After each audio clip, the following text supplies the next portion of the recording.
This episode of the Unredacted Podcast is brought to you by Dragon Forge Consulting. Dragon Forge provides boutique consulting services for federal and commercial clients looking to expand their business in a turbulent time. Learn more by visiting their website at www.dragon-forge.net. That's www.dragon-forge.net.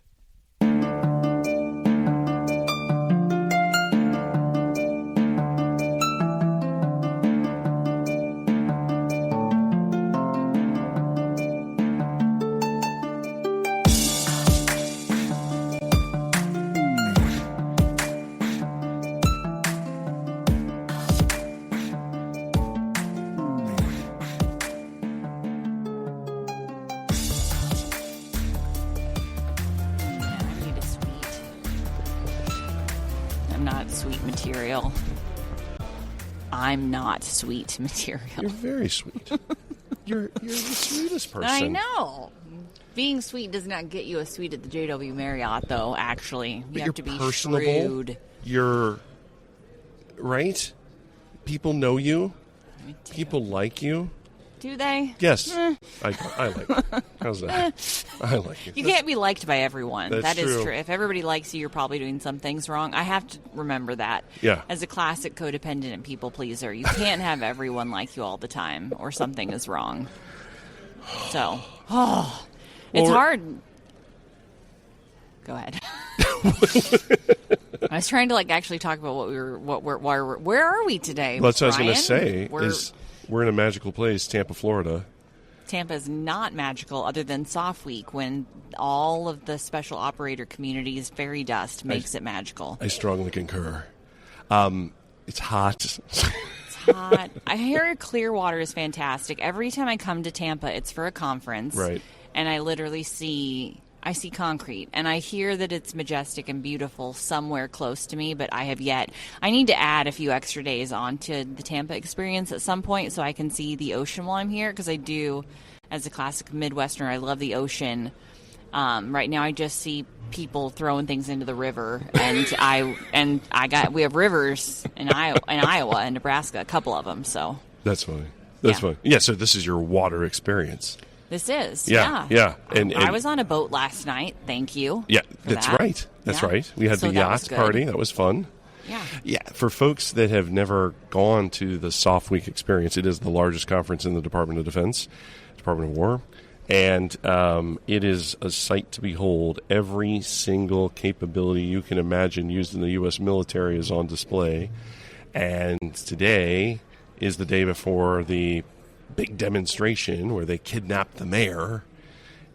Oh, yeah. So they kidnapped the mayor, and then the special operators with I've never seen that. So what time is it? That's happening at noon. At noon. I need to be down there at high noon to watch that happen? Yes. Is it out here, out by the river? It is out here in the water. So they have the boats going. They got the Little Bird helicopters going. There'll probably be some drones and stuff. This morning, as we recorded our podcast, we got to see water-based drones doing maneuvers, and at the same time, they had the Iron Man suit thing I told you about last time that was flying over. It was kind of cool. Will they do it again? Kind of cool. Or did I miss it? I think he'll do it again. I thought that they were repeated. I was hoping so, because, Yeah. It was pretty... I'm not going to lie. It was pretty cool. Pretty cool. Okay. Pretty cool. But yeah, so what have you been doing for the past couple of days? I mean, hustling, working. Clearance Jobs had a career event yesterday, so that was always good. How many people? 10-ish employers, 200 candidates registered. Wow. But that's the benefit of being at an event like this, because word of mouth. I was up talking to several people, and I was like, hey, how'd you find out about this? Some guy texted me and said, you need a job. Yeah. A lot of, special, please find a new job. No, and then somebody came out to our booth today, and they were like, man, we saw you're having a career event. And I was like, that is classic. My employer sent me to this, and I was like, I should go to a career event. I was like, no. Maybe don't say that. It was, we targeted the local population, so folks in Tampa. There's a lot of folks transitioning out. There's always some churn, though. So I never have to feel bad in the government contracting market, is because it's, opportunities change. There are always people looking for opportunities. So yeah, we're trying to help people find their jobs here in Tampa. What do they say? Find their best life? Is that live your best life? Isn't that what the kids say? Is it? I don't know. That's terrible advice. That sounds like something young people would say. I'm way too old for that. Like, what is your problem? Go get a job. Live your best life. Yeah. Just live the life you have. Love your life. I think that was, okay. That's better. That's better. Live, laugh, love. No, I'm told you can't say that. Too old. I saw that in the bathroom once. And yeah. like, why is this here? The other Soft Week thing. Oh, so they'll advertise everything. Yes. I heard. Okay, this is why women can't have nice things. Okay. What are in the bathrooms here for you, Brian? I have not seen any branding. There was branding. Somebody on my team said, aim better. There was a sign in the men's room. And then I had to go check. And there was like literally, but I was like, is that guerrilla marketing or did somebody pay Soft Week for that? And I don't think they allow any guerrilla marketing here because you have to pay. So like whoever paid for the bathroom branding. Good on you. I want that next time. What is it? Target your next job, clearancejobs.com. That's not bad. But then I was like, it doesn't work in the women's.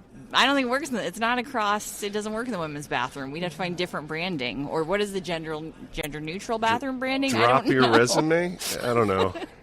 I don't think it works. But I'm a sucker. I love branding and I love creative branding. So the fact that you have aim better in the bathroom. Aim better. Oh, and I want to. And who was the vendor? They're going to get some free advertising. I didn't see it because well, that's not very effective. I didn't take their.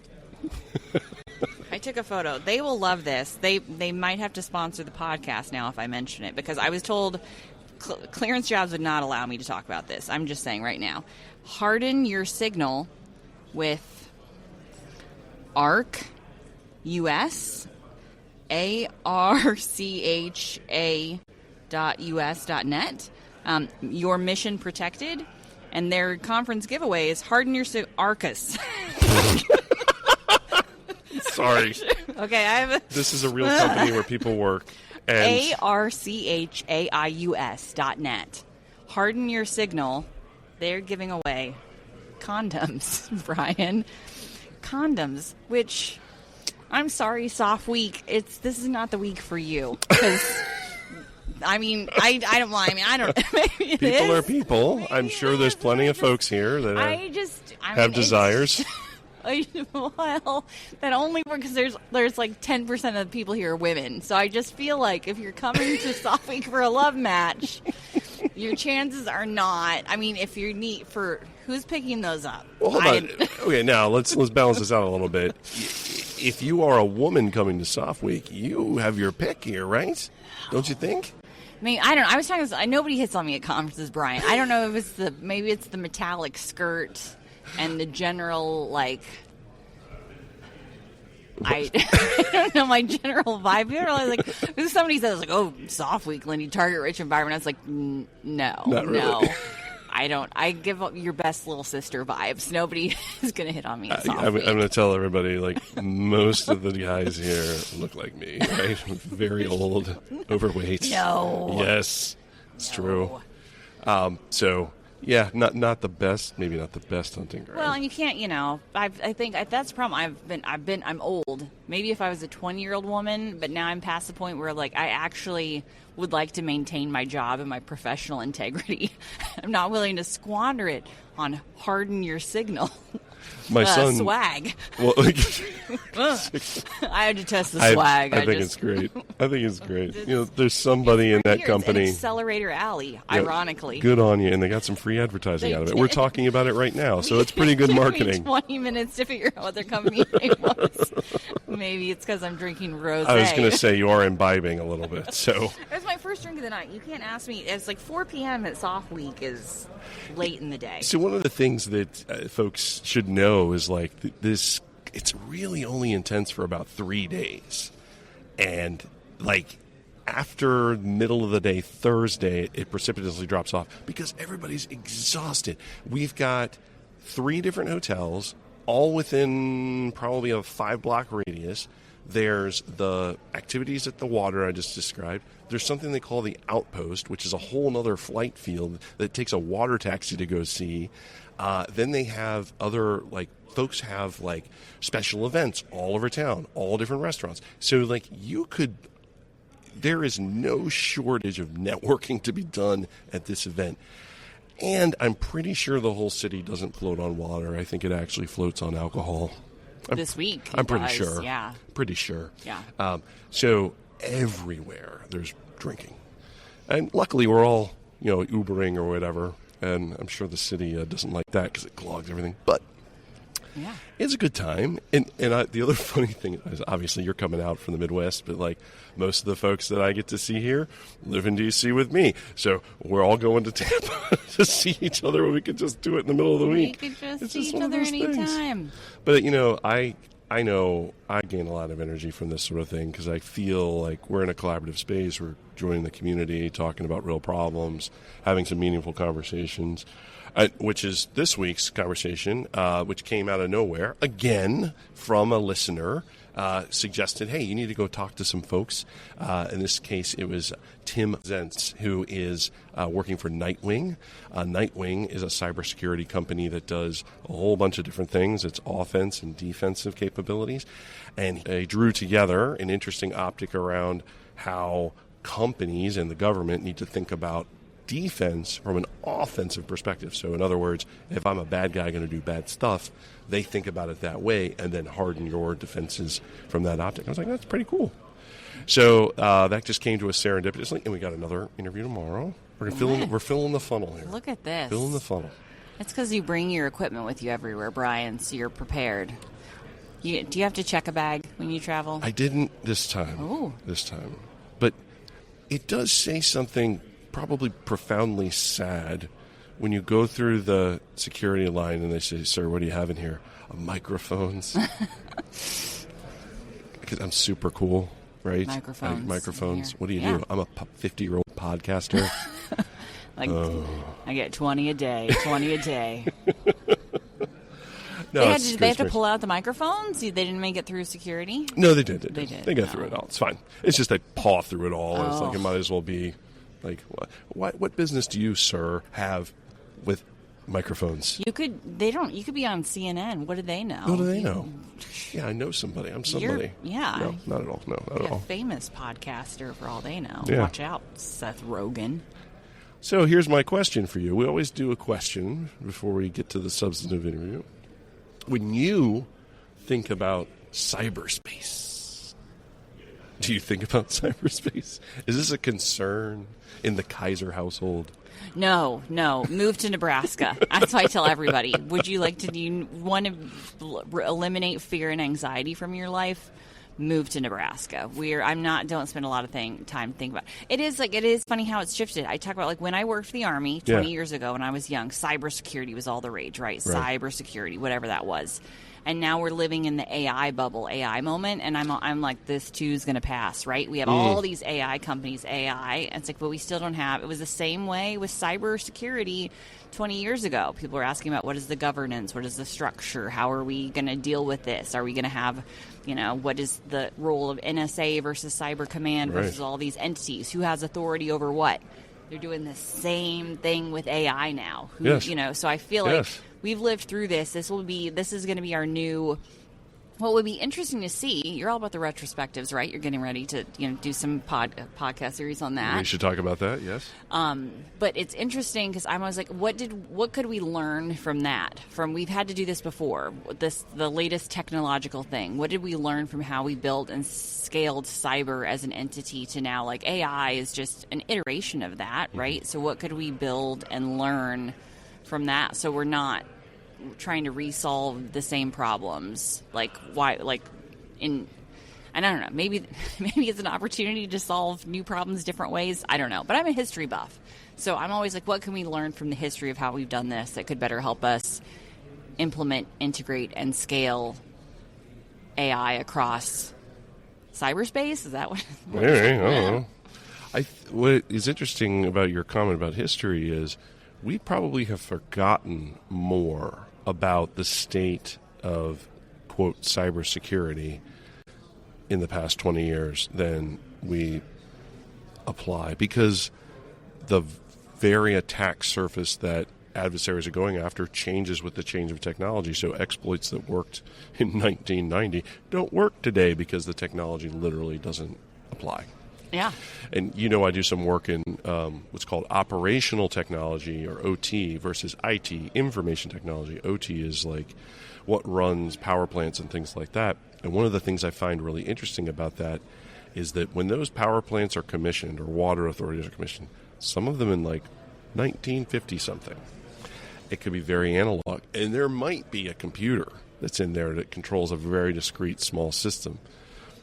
Good luck trying to hack it. It was built before the internet existed. The only way you can actually do anything inside that power plant is if you're in it on that keyboard. I say all that to then say it's also incredibly brittle.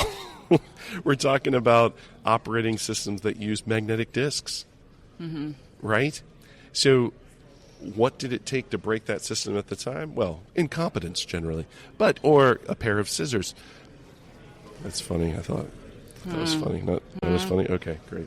Because you used to cut. That's how you destroyed disks. You would cut them up with scissors. Did you cut disks with scissors? You didn't have to, because you just cut them up. That's it. That's how you destroy it. Like if you had to secure the media. Did you cut a disk with the scissors? Look, you could. No. Oh, you're thinking of the 3.5 inches. Remember the floppy disks? The floppy disks. It's just a magnetic thing in there. My scissors aren't that sharp. You just cut it with scissors. I don't know. That's it. Destroys it. Well, sort of. You gotta really. Anyway. You can't burn it? No. Can't just burn it all. Just burn it all. Burn bag. Just burn it all. Burn bag. But that's interesting, right? And so we will have a different or iterative history around cybersecurity from now into infinitum. As long as computers are around, it's going to be with us. It's going to look very different. One of the comments that Tim makes in the interview, not to spoil the whole thing, is that people that don't use artificial intelligence in cybersecurity are going to be the ones that are obsolete. It's not that AI is going to make us obsolete. It's that those that don't know how to use it are going to become obsolete. It's interesting. So, well, with that, there's our interview with Tim.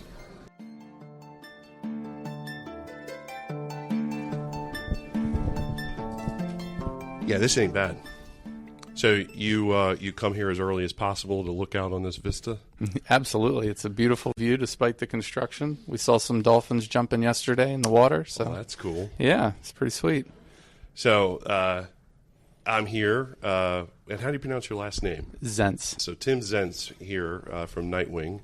And we are sitting overlooking the Tampa Bay in the Tampa Bay Convention Center at Soft Week. So in the Nightwing suite, which is pretty sweet. And Tim had to poke me in the eye as we sat here saying, when the special operations demonstration happens, he's going to have a nice perch. And I noticed there was no invitation extended to the Unredacted podcast. Always welcome, Brian. Okay. Always welcome. I feel a little like I had to push for that. No, I thought it went without saying that you were invited. Now that you know where we're at and you see the view, absolutely. Yeah, now you got me sold. So I'm going to bring like 30 of my friends, if that's okay too. Hey, as long as they fit in the suite, absolutely. That's awesome. That's awesome. Well, hey, thanks for being on with us. Thanks for having me. It's great to be here. Yeah, so, we've just now recently kind of connected, but I think what's so great about this event is that this is the kind of serendipity that we get, is we get to meet folks that are really interesting, doing cool stuff. And let's start here. Tell our audience something about yourself. Oh, gosh. Well, I've been, even though Nightwing is a relatively new company, I've been part of the business for about 22 years. What I love about working at Nightwing is just how close we are to the mission. It's really built into the DNA of what we do, of how we interact with our customers, which is why Soft Week is such a great event. It allows us to, interact with so many people from so many parts of the Special Forces, talk to them about their hard problems, Nightwing capabilities, and see where we can really partner to help them in their missions. Let's dig into that a little bit. So, yeah, for folks that don't know, the Special Operations community is mainly known for wearing helmets and Oakleys and big guns and kicking down doors. But what are some of the things in cybersecurity that Special Operations cares about? Well, I think one of the things primarily in the area of cybersecurity is so many of the special forces are operating in what I would call a cyber contested environment. So they are coming under not only, constant threat of munition and kinetic effects, but they're coming under constant threat of cyber effect as well. So one of the things we're really passionate about is helping provide cyber resiliency and cybersecurity tools to prepare them for those cyber contested environments. Very much of our pedigree comes from the offensive cyber side of the business. So what we've really focused on over the last several years is how do we take that offensive pedigree and really focus it on a defensive posture so that the systems and tools that our SOF operators are using go through the same rigor from us that they would see from a well-trained, well-funded nation-state level adversary. Oh, that's really interesting. Yep. Give us a little bit of the landscape around cyber. I took a class in this quite a while ago, and I heard a very simplistic description of it was offense, defense, and special teams. Is that a fair analogy to kind of draw into the cybersecurity space? Absolutely. I think, if you're on the offensive side, you're looking to gain access to some kind of a system, trying to create some kind of an effect once you're there. If you're on the defensive side, you're saying, how do I prevent that from happening? The challenge is that the offensive side doesn't fight fair. There are no rules. So to be a good defender, you have to really think like an attacker. So as I sort of said earlier, we're really focused on how do we leverage that offensive expertise to look at our, DOW blue systems to find any, vulnerabilities known or unknown and remediate those before those systems see, a cyber contested environment or come under a cyber threat. And in the special teams category, what would you throw into that bucket? I'll be honest, I haven't heard the special teams bucket before. I would say, from our side, it really comes down to, gaining access to that system and then defending against those accesses. Special teams isn't a term I'm personally familiar with. Yeah, I think the instructor was alluding to there's things that we are aware of in the cyber environment for like criminal activity, state-based activity, trying to get access to financial systems. Like those are known targets, things of concern. And so that's obviously offense, the defense being trying to defend those assets. I think what he was talking about was if there's something that's not disclosed in the public domain that someone's trying to gain access to, maybe a government system that's supposed to be classified or a facility that's classified, maybe there's a special access that's necessary in order to get into this. I think that's what he was talking about. But yeah, I would argue that they're using to do that kind of a mission or that kind of an operation. You're using the same TTPs that you would, your same tactics that you would, what you and I just defined as traditional offense and defense. Now, you may need to tailor those depending on the system, if it's internet facing or not, but for the most part, it's all kind of the same two sides of that coin, offense and defense. Yeah, so I got a little bit of your bio, but what got you into this space? That's a great question. So I'm actually a business finance guy by trade. That's how I started, running finances on contracts and doing corporate FP&A.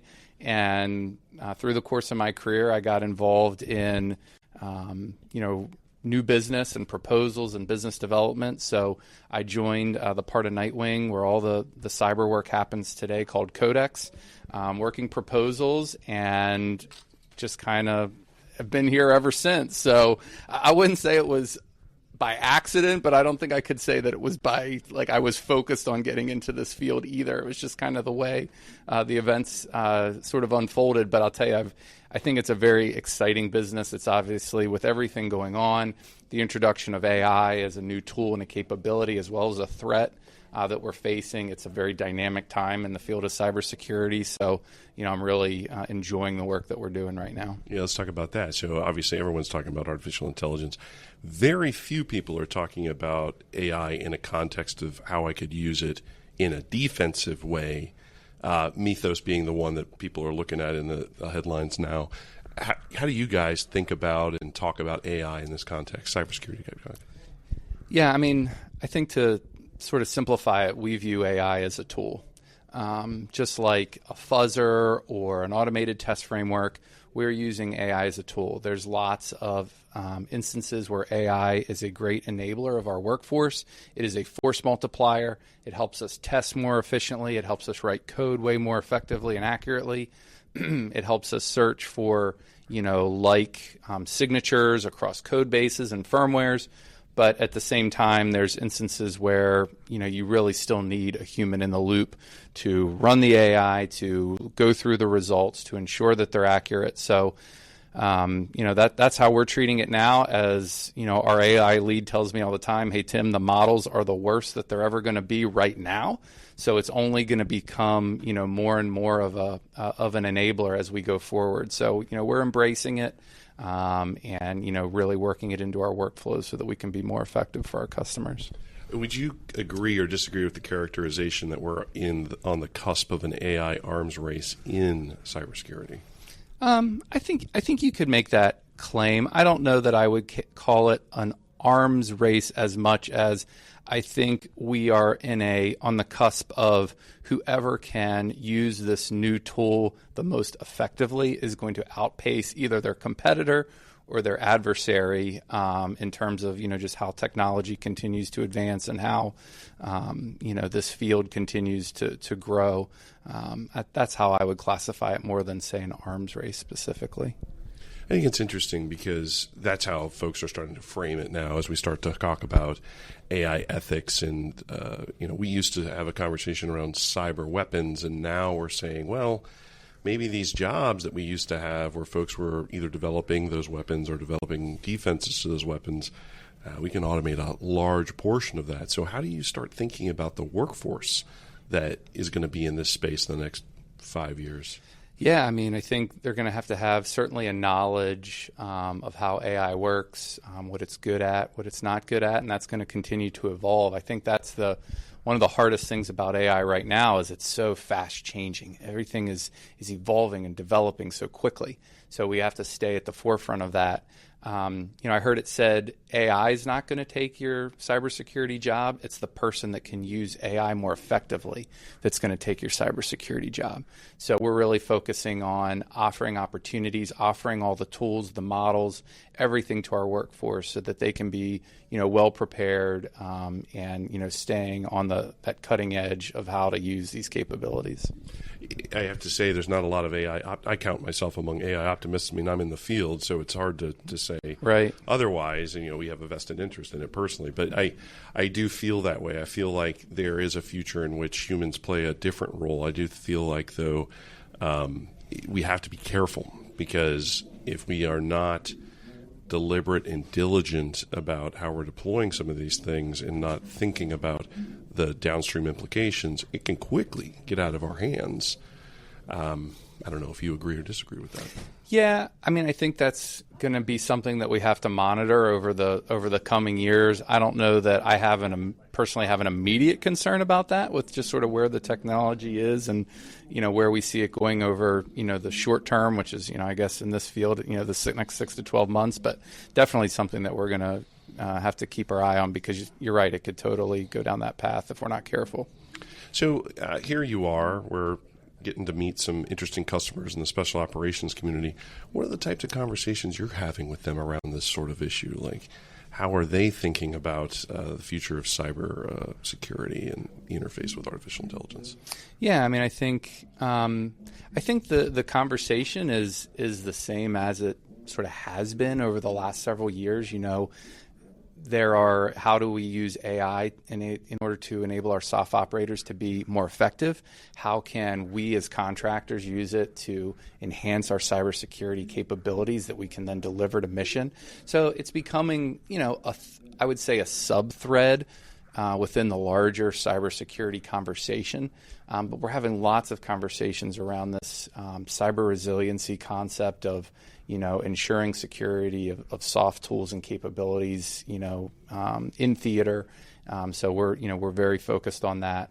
And what we're trying to do is have those conversations to sort of help remind folks that, hey, just because you're, flying at 35,000 feet, or you're in the middle of the ocean, or there's still a cyber contested environment that people need to be aware of, because a lot of times folks think that, well, I'm not near anyone, I'm safe from any kind of cyber attack. And unfortunately, with the day we live in and the adversaries we're up against, that's just not an accurate statement anymore. Yeah, and just so we're clear for the audience, when we talk about contractors versus government employees in the military and the government employees swear an oath of the Constitution to defend and protect it, and they inherit authorities to do those sorts of things. Contractors support those objectives. They do not swear an oath of the Constitution. So the dividing line between what a contractor is allowed to do and not allowed to do is pretty bright. So let's talk about that a little bit. So you're starting to talk about an area I don't think many folks have started to explore, and this is why the government leverages industry, is because you guys bring expertise that is not resident. You're highlighting a problem, and I don't think this is commonly understood or well understood for certain.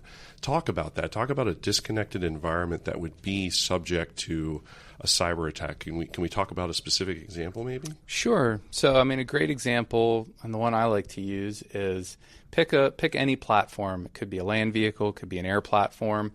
We spend a lot of time securing the platform. We make sure that the traffic that's going through the buses is secure, that we're monitoring it, we know what's happening. We install all kinds of cybersecurity features and resiliency tools on the platform itself. But who's looking at the maintenance laptop that we plug in for software updates? Who's keeping track of those laptops? Who's making sure that they're secure and that they're following the same sort of cybersecurity rigor that the large platform is?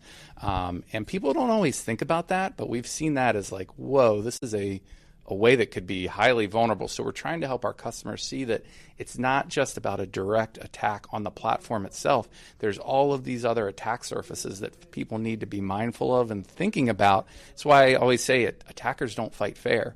They're going to use the easiest way to gain access to whatever your system is. And sometimes it's a direct attack at the platform. Sometimes it's going in through some secondary means like a maintenance laptop. So we're partnering, with all of our government customers to help them think differently about some of these challenges. I think the other part that I think about when you start to describe these disconnected systems, they still have to be assembled by a lot of commercial off-the-shelf technology. You're talking about maybe Bluetooth ports, potentially. Absolutely. Wi-Fi beaconing. Those are all things. Those are all what we would call in the biz the attack surface, right? Correct. So how do you guys, when you have a platform in front of you, how do you look at it and assess it to say, here's what that attack surface looks like? Well, we usually start with exactly what you just said. We start with an attack surface analysis. We'll reverse engineer the platform, whether it's something large or small. But we really look at everything in terms of it's a computer and it's got different accesses, whether it's a Bluetooth signal or a USB port or whatever it is. The internet, open internet could be one. So we're going to do an attack surface analysis, and then we're going to say, how would we as a well-funded nation-state level adversary, because that's kind of what we represent for the IC and DOW, how would we gain access to this system? And then we're going to rack and stack those attack surfaces, and then we're going to work with our customers to identify, where they're vulnerable, prioritize them, and then partner with them to remediate those vulnerabilities so that system is secure. One of the things that we always recommend, and I shouldn't say always, but we recommend is electronic armor as a commercial product that we offer to cryptographically bind the hardware to the software to prevent any kind of unknown modification to whatever the software code is. And we recommend that to help secure DOW and other IC platforms from cyber attack.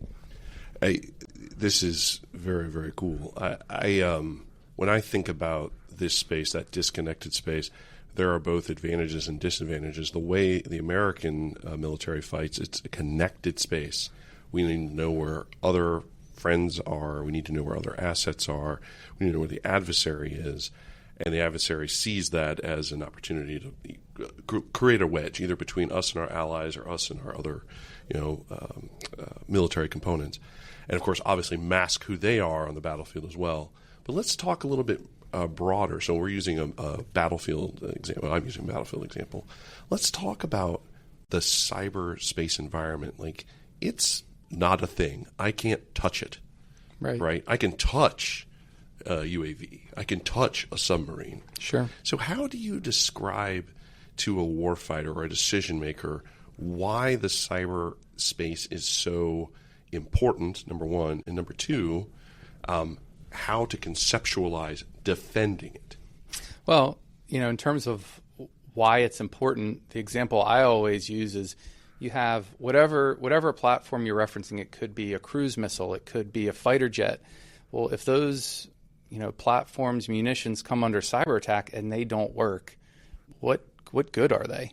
So it could, really provide that cybersecurity could really create, some kind of catastrophic effect and, our ability to, conduct operations. So the importance is generally easy to convey. I think the challenge is how do you get, because like you said, it's not something you can physically touch.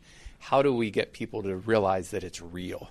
And, one of the ways is, just reminding folks that everything is so, to your point, it's so connected.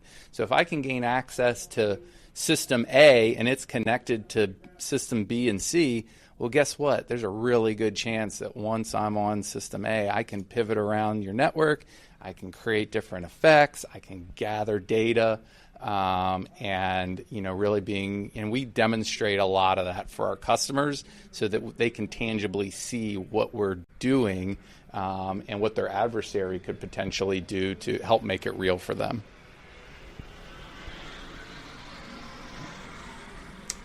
So as we are doing this podcast, we are watching remote drones floating in the bay along with a manned jetpack. That's what I would call it. Just sounded like a jet engine flying over, and of course there's police escorts securing the bay. These are the types of things that we see on a daily basis. But this is a case example of what you're talking about.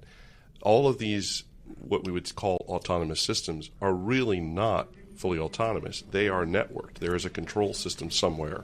There's a tipping and queuing going to that guy in the jetpack. Correct. Off a radio, for an example. And in that kind of environment, there is power in swarming. There's powers in being connected. But our adversary knows that's then a place they need to be. And we are forcing them into that space. Correct. Whether they want to be there or not. Yep. Yeah, you could sit out here and watch this stuff all day. You guys are all spoiled up in this suite. It's awesome. What was the coolest moment ever? That was pretty cool, though. I saw that jetpack a couple of years ago, and I was sitting out by one of the pavilions, and it is so stinking loud. Yeah. It's certainly not a stealth aircraft by any means, but it is pretty cool to see. So we were talking about connectiveness and the ability to deliver force to the adversary. And as we talk about that cyber environment, that ethereal space, you were saying that it's difficult to communicate that to them until they see those effects. And the other part I think is interesting that I don't know if this is where you were headed or not, but around you have done a platform assessment of one of these systems, and you've looked at the vulnerabilities and attack space for it, or the attack surface. But there are other dependencies it's going to have with other tipping and queuing systems. So how do you guys start thinking about that? Like an example of I've got this here. I've got a drone swarm that's on the water. I've got aerial platforms which are providing geopositioning information to it. I might have an air breather that's flying over top that's looking to drop ammunition on something on the sea. All of those folks have to be coordinated in order for them to deliver that effect to that target. So you might be doing the analysis on the sea-based platform, but you may not be doing the analysis on the Raptor or the J-35 that's up there. Mm-hmm. So how do you guys communicate that to a customer? Say, hey, we got you here, but you got to think about the rest of this. Yeah, so whenever we do any of these kinds of assessments, so if we're, doing something on the ground and it's connected to an aerial asset, we're always going to report on, hey, look, based on how you're using, these different platforms and based on the vulnerabilities that we've remediated and how these things communicate, here's other areas that we recommend you looking at and, assessing. And then, quite honestly, a lot of the times what we are looking at are those comms channels. Sure, we're going to look at the individual, embedded systems and the CPUs and all those kinds of things and the architectures within the systems, but a lot of times we want to look at those comm networks to see how data is moving across so that we can identify those, those vulnerabilities for our customers. We try and make it as thorough of an assessment as we can with whatever we're under contract to look at. But we do think about what I would call systems of systems. So it's just in our sort of standard operating practice, we are looking at systems, how they interact. A big part of what we do is emulation. So it's a high fidelity, kind of root level model simulation of a system. And we have a proprietary tool that we've built in-house to be able to emulate multiple systems in sync so that they operate in perfect timing. So we're able to model virtually multiple different systems, CPUs, and how they're communicating with each other. And we can do that all virtually because, as much as I would love to have, an F-35 or an Abrams tank in my building, so far they haven't let me do that. So we have to emulate, the different systems that we're looking at. So that's another tool in a way that we go about solving that problem. I like how you said that, yet. I love no, they're going to do it one day. It's yet. You also are starting to tip into a policy challenge. I'd like to hear a little bit more from you. In the contracting space, we get contracted to do very specific stuff. You're working on this platform, working on that platform. Do you see that way of doing business changing because we're so interconnected like that? And do you see customers starting to think a little more jointly instead of just service-centric or platform-centric? Yeah, I mean, we definitely do. And, our mindset is, we're a contractor, but we think of ourselves more as a mission partner. So, we've got confines of our contracts of what we're, contractually, on to task to perform, but we really think of ourselves as a partner. So if we see something that's a blinking red light that we think is a concern, we're going to bring it up and we're going to work with our customers to either give them the tools that they can go back to the OEM or whoever the manufacturer of the system was, that they can work with them to remediate it. If it's not us, that's fine. We're more interested in seeing them be successful in their mission than just making sure that we're on contract. It's very refreshing to hear that. I mean, I think we can get very cynical in this space because you will meet plenty of other vendors that are like that. It's like, well, this is what I do. I don't tell them anything else they need to know. I don't try to do anything else. I'm getting paid for it. It's very rare to find folks that have that kind of view. Yeah, thanks. And I think, the other thing that's changing in terms of policy, since you mentioned policy, is the recent executive order around fixed priced and outcome-based contracting. We think that's great because we really want to make sure that we're producing for our customers and to be holding us accountable as a mission partner to actually produce something useful for the government that helps secure systems, give them, cyber capabilities. I see so many others that go through these research projects or other things and don't have a lot to show for it at the end. So, we fully support, being able to go to this contracting model. I think the government will get a lot better value, out of that kind of relationship with industry. Yeah, the outcome approach is starting to really change how everyone's coming into the market, and we're being held accountable for results based on milestones, getting paid based on those milestones. That's been a market change. My first job in government was as a contract specialist, so I used to write contracts. Mm-hmm. And it's a lot like, as we look at this beautiful ocean, or I guess bay view, it's a lot like building a ship and then just kind of pushing it off into the water. No engine, no steerage. Just, I hope it makes it to the other end. I wrote these requirements. I hope it lands. That's how it used to be. Now we're in a space where there's a lot more innovative contracting occurring. Contracting officers, I would argue, are accepting a little more risk. And here's the interesting thing about it is it's actually both ways. They're accepting risk and we're accepting risk. Absolutely. It used to be, like I was describing, yeah, you've pushed it out into the water. Maybe it makes it, maybe it doesn't, but I already got paid, so I guess we're moving on. Yeah, and I don't think there's anything wrong with asking industry to put a little bit more skin in the game, not only to perform on contract, but something we're very passionate about. As customers bring us hard problems, as our employees have good ideas, we set aside a bucket of what we call discretionary IRAD every year so that we can do small IRAD projects. Usually we'll give somebody, 40 or 80 hours to go do some initial research on a different target or maybe a topic that we think that we need to learn more about. And, they'll produce a report or a white paper or some kind of technical demonstration. And then we can, go back to our customers and say, hey, here's what we found.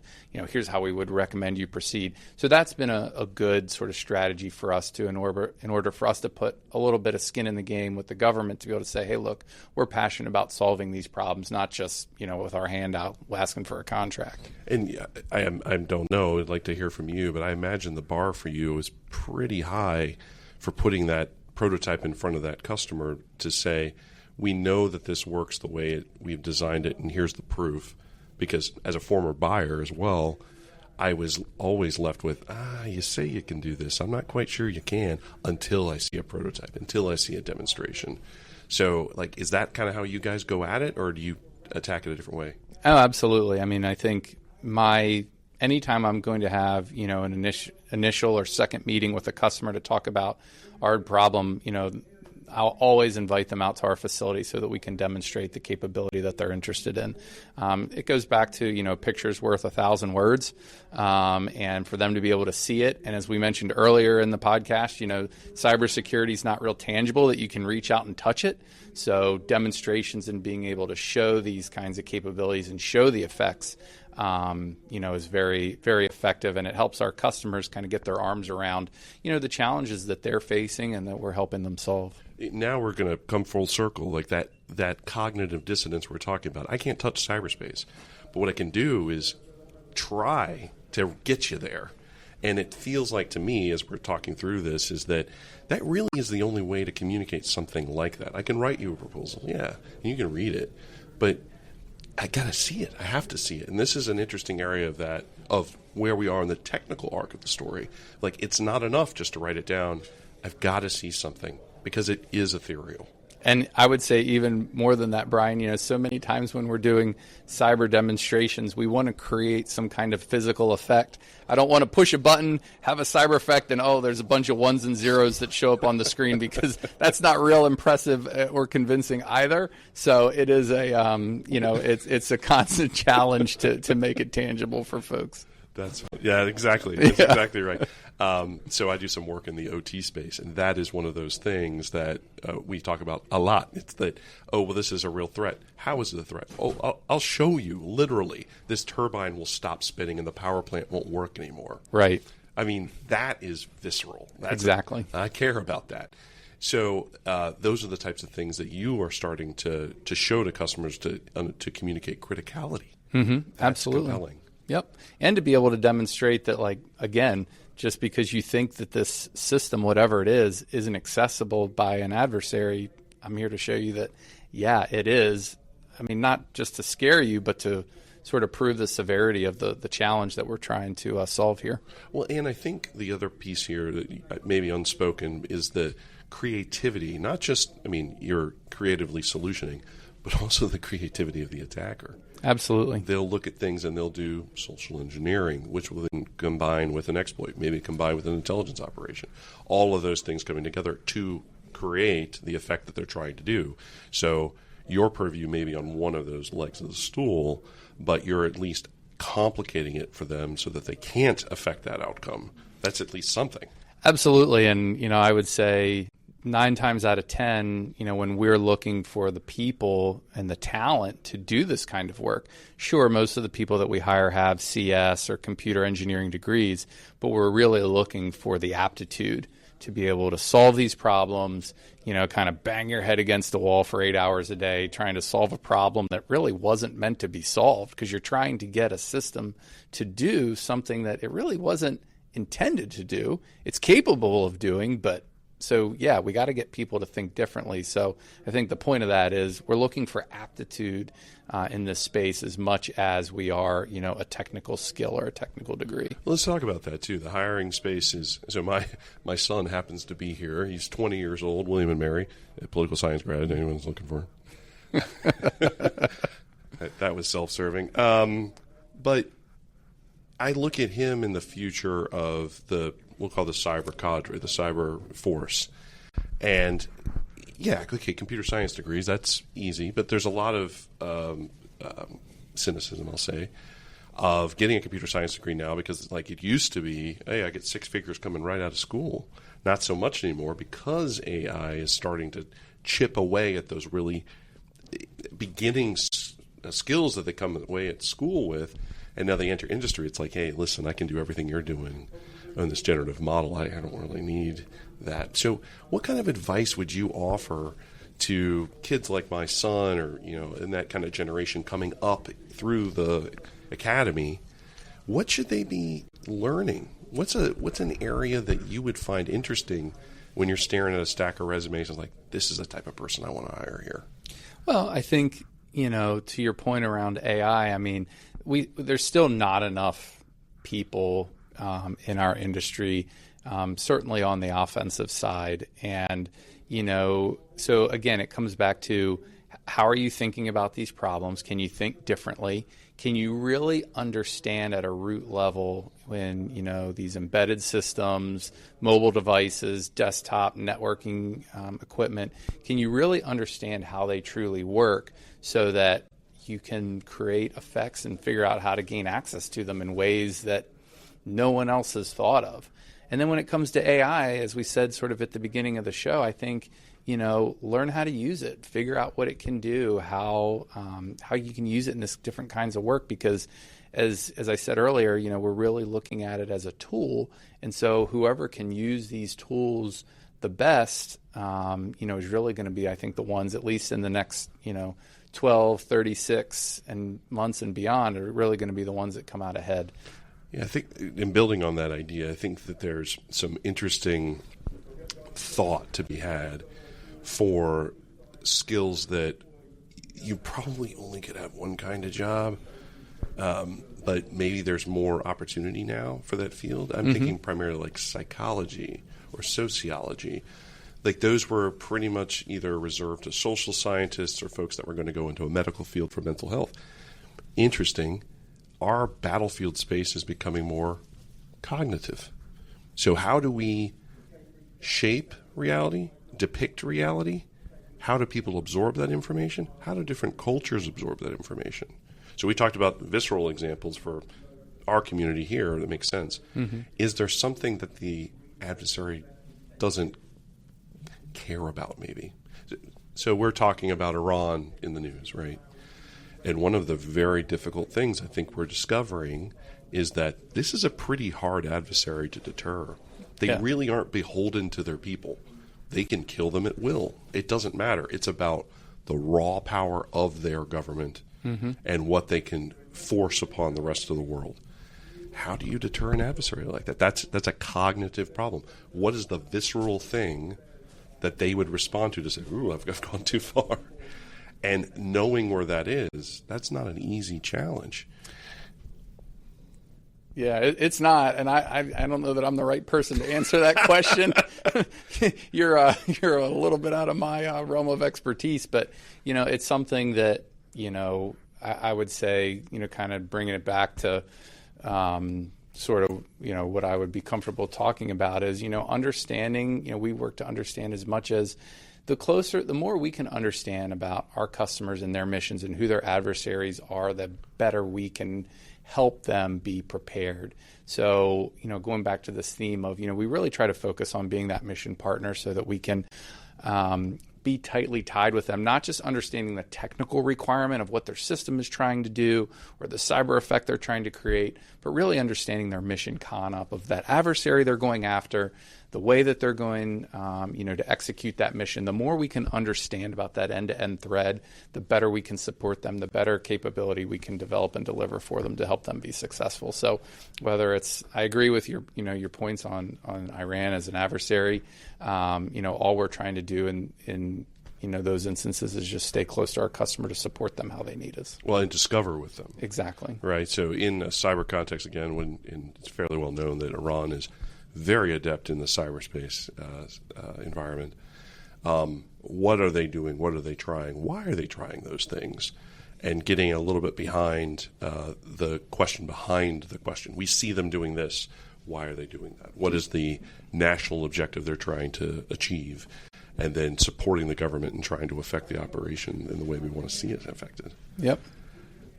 Well, Tim, I've learned a lot. I've gotten a lot out of this conversation, and I'm marveling at this view that we have. I wish we were recording it so everybody could see everything that we're watching. And I think the thing that's interesting is it's been hard to focus. Yeah, because there's so much going on the water. We're seeing remote drones that they're going at speed. It's got to be like 30 knots flying around here. Yeah, it's pretty awesome. So if you haven't come to Soft Week before, I absolutely recommend it. Please come out and get to meet folks like Tim and learn about the capabilities of companies like Nightwing, because you learn something every time you do. Yeah, well, thank you, Brian, for having me on the show. I've really enjoyed our time this morning, and great discussion. Yeah, thank you. Yeah, thanks.